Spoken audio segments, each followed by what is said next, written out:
services. We did it last Thursday.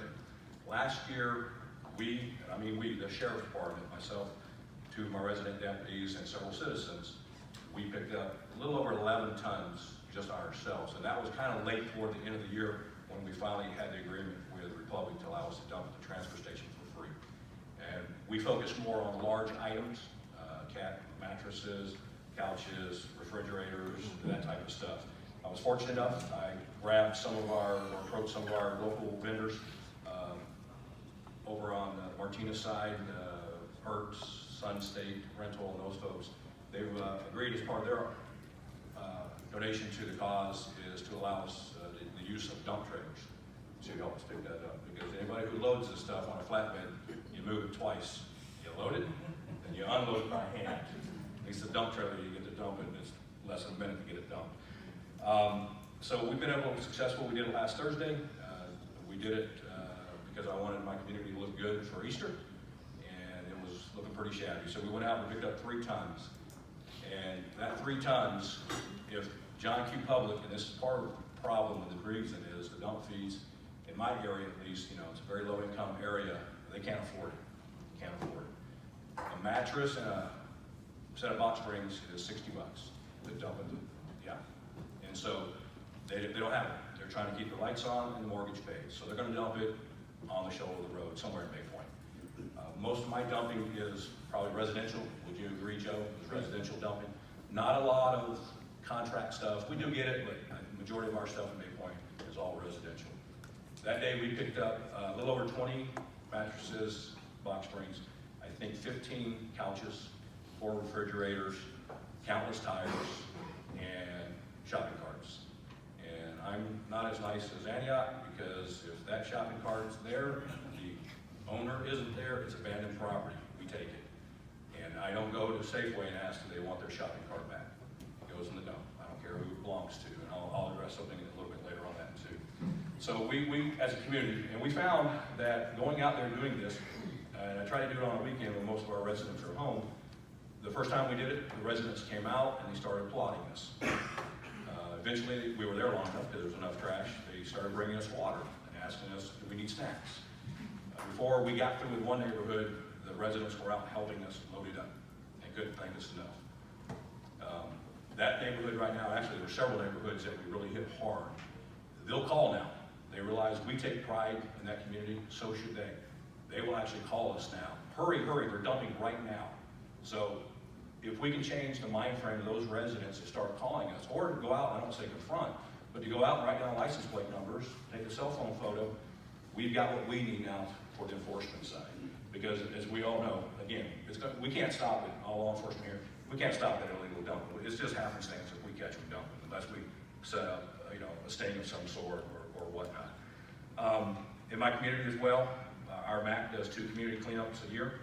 Basically, the Republic and I think Pittsburgh Disposal they offset it, brings out the dumpsters, it's community cleanup, and we take advantage of it too. We go around, pick up stuff, and dump in there as well as the Sheriff's Department. One thing we do in our community, we really strongly push and encourage Adopt a Road. I think we've got 10 or 12 Adopt a Road groups in Bay Point. I don't know the exact number, but without those groups out there, we'd be underwater. No questions, we'd be underwater. Those folks come out, they really do a fantastic job. And it's nice because Public Works is very good about coming out as soon as those bags hit the shoulder before our homeless can go through and look for recyclables and tear them open and relitter. Public Works is out there picking them up for us, so that's really very helpful in our community. Part of our problem is 1/3 of our residents out there have no garbage service, and that's an ongoing problem for us. A lot of the homes may be vacant on that 1/3 list, I don't know, but we have a every other month code enforcement meeting in Bay Point at Federal Glover's office, and we get a lot of work done there. I think Joe can attest to that. We get a lot of problems solved there. Most of the majority of the departments are there, Public Works, Environmental Health, you name it, we're all there. The garbage services are both there as well. In Bay Point, I have 2 garbage services. That's kind of unique because half of it, I always have to ask, where do you live, or there's a complaint because we need to know who's in charge of that general area. So it's kind of a unique situation for us. One thing I can tell you, and I think most of us in this room can attest, the cameras don't work. had issues where, and Joe and I talk about it all the time, we'll have cameras up there. We've tried those that speak, you know, caution, caution. We've had those up there. We put signs up, and they look to where they're going to dump. And so they dump on the other side of the camera, or the other, no, I mean, I think they're like thumbing it to us. They'll dump on the other side of the no dumping sign, as you saw earlier.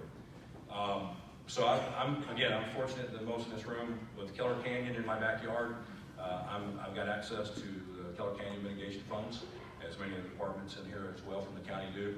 I've secured a blight fund, and my intent is to buy cameras that are hopefully solar and infrared. And instead of putting them in where they dump, I'm going to put them on the roads where they drive into dump.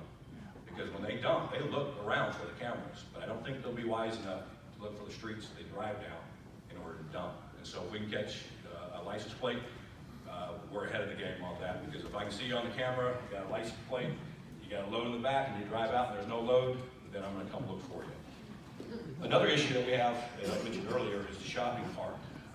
We've got a ton of homeless in our area, and there's shopping carts everywhere. And unless you're standing next to your shopping cart with your belongings, in my opinion, it's abandoned property, and we're going to take it. When I first started this program last year, we started filling out the companies, and I hate to say it, but they could care less about that shopping cart that left their property. They'll buy a new one, it's cheaper. Having thought about that, I've got some young grandkids.